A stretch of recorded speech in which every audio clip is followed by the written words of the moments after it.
एक स्टूडेंट अपना result card लेकर अपने घर आया, जिसके साथ मार्क्स शीट भी थी और रिजल्ट 80% था।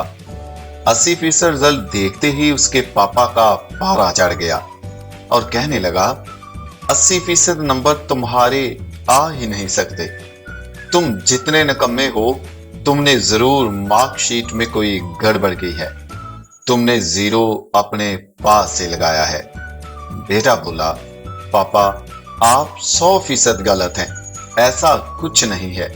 पापा ने 2 थप्पड़ लगाकर कहा, सच्ची बात बताओ कि तुमने जीरो अपने पास से लगाया है।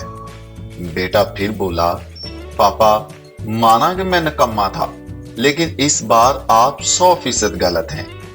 पापा मार्कशीट फेंक कर गुस्से से बाहर चला गया तो उसकी मामा ने पूछा कि बेटा सच्ची बात बताओ। तो बेटे ने आंसू साफ करते हुए कहा, मामा इस बार पापा बिल्कुल गलत है।